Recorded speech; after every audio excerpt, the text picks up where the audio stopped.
Okay, in this video we're going to look at the sine rule again, but this time around we're going to look at how to find out missing angles using the sine rule. Now remember I said to you that there's two versions of the sine rule and they both kind of do different things. So in the last video we looked at working out missing sides, okay, and we used this version down here. And remember how it works. This is the side divided by sine of its opposite angle, and this is another side divided by sine of its opposite angle. So this is for working out missing sides where the lengths are on the top. Okay, but if you flip each fraction, this one here is for working out missing angles. Now look at it, look at literally, I want you to literally write this down so you kind of memorize it.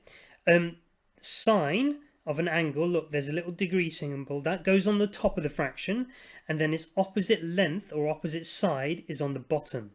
Okay, so this version is the flip of that version, and it helps you work out missing angles. And in this video we're going to look at this one here. It's not difficult, really dead simple, and very similar to that version. We don't use all three parts, we only ever use two, and you can work out missing angles with it. So just remember the angles go on top, but remember it's always sine of an angle, because it's trigonometry, it's always sine, cos or tan of an angle, but because the sine rule is sine of that angle divided by its opposite side. Okay, so let's kind of get into it now then. Okay, so we're asked to work out how big this angle here in this corner is. Okay, we don't know how big that angle is, but in order to use a sine rule, we need to know its opposite length. So that's 15. Okay, and we need to know another angle in its opposite side. Okay, so first of all, let's start off with the thing I want to work out. So first of all, I'm going to put sine of the angle, and I don't know that angle, so I'm going to put sine of that angle anyway. So that goes on top of the fraction, and I'm going to divide it by its opposite side. So that's what this thing here means. Take an angle, do the sine of it, divided by its opposite side, so that's 15. Okay, and then it says, okay, well, the sine rule says, okay, do sine of another angle, any other angle that you know, and divide it by its opposite side. Okay, so the other angle we know is sine 105, so I'm going to write equals sine of 105 divided by its opposite side, which is 30.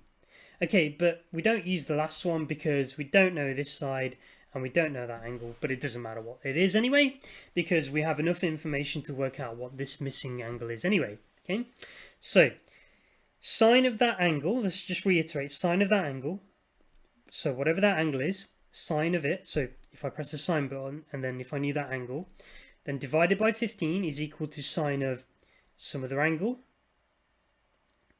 divided by its opposite side. Okay, and that's what I've got so far. Now, this is an equation, and equations can be solved by doing a bit of rearranging. Okay, so first of all, this side here, I want to get sine of the angle on its own. I want to get the top on its own. So how do I do that? Well, okay, that top bit is being divided by 15. So what's the opposite of dividing by 15? Multiplying by 15. So I'm going to take the other side and I'm going to multiply that by 15. Okay, and then I'm going to work that out. Okay, so I'll tell you what, I really should have started up here. Okay, so let's put sine of the angle, and then I'm going to work out what this is here. So so remember what I've just done is, because this side is being divided by 15, this sine of an unknown thing is being divided by 15, to get it on its own, all I've done is multiplied the 15 over to the other side. So I'm going to work out sine of 105 divided by 30 times by 15. So I'm going to do that on a calculator. So sine of 105 divided by 15. Okay, so let's do that again. I pressed the wrong button. Sine 105 divided by 30 times 15, and that equals 0.482962913. Okay, you want to do that with me. Okay, so that's 4829629. Okay, 4829629. Now, does that mean A is 0.482? No, it's not. Okay, sine of whatever the angle actually is equals that. But how do we work out what the angle is? Okay, well, we need to do the opposite of sine. So remember from SOHCAHTOA, the opposite of sine is sine to the minus 1. So that's all we need to do. We need to do sine to the minus 1 of that number. Okay, so I'm going to press, remember how you do it, you press shift sine and then whatever that number you just worked out. Okay, so if you work that out, it should give you that the angle is 28.879. Let's just round that to 28.9. So that is how big that angle is, 28.9 degrees to 1 decimal place. Okay, that's how we use the sine rule to work out a missing angle. I'm just going to do one more kind of example question, so don't pause the video now, don't stop the video just yet, we're just going to do one more. Okay, what I want you to do is work out this missing angle in this triangle here. So pause the video now, do it, and then unpause the video in a moment. Unpause the video and then see if you get it right. So pause the video now and work out this angle. Okay, so right, here we go. So this is the working out this missing angle here. So hopefully you did exactly what I've done. So remember, to use the sine rule, it's to work out an angle, it's sine of that angle, so sine of r, divided by its opposite side, which is 18.9, and that equals sine of another angle, so the only one we know is 36, divided by its opposite side, 12.6. Okay, then sine r, I need to multiply 18.9 over, so sine 36 over 12.6 multiplied by 18.9.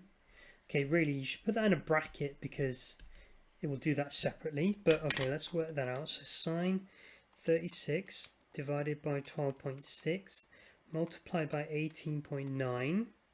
And that equals 0.881677 blah blah blah blah. Okay, sine r. Okay, but r is equal to sine to the minus 1 of that number.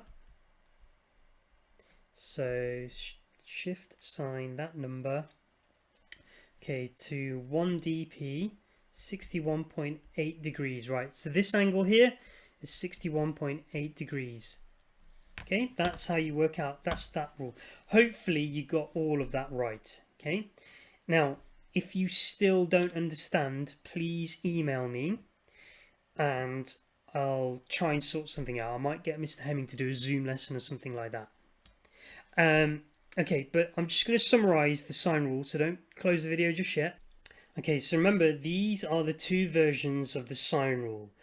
This version is for working out missing angles, and this version is for working out missing sides.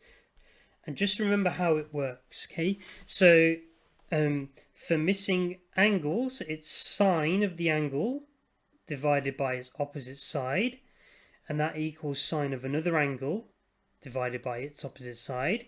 For missing sides, it's a side divided by sine of its opposite angle, and then a side divided by its sine of its opposite angle.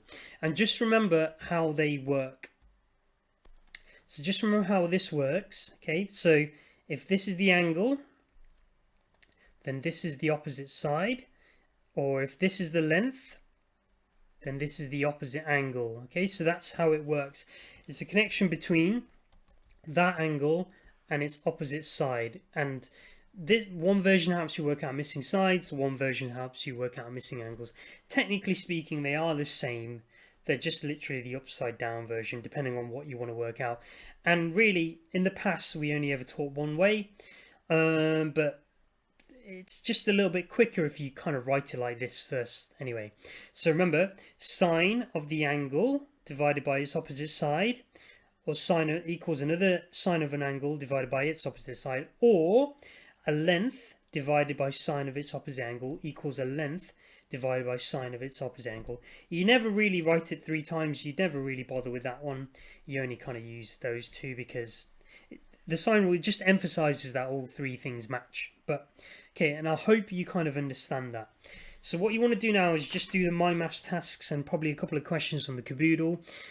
I'll set some extension tasks for you as well, for you to have a go at. And I really hope you understand this the first time round. If just remember, your calculator's got to be in the right setting.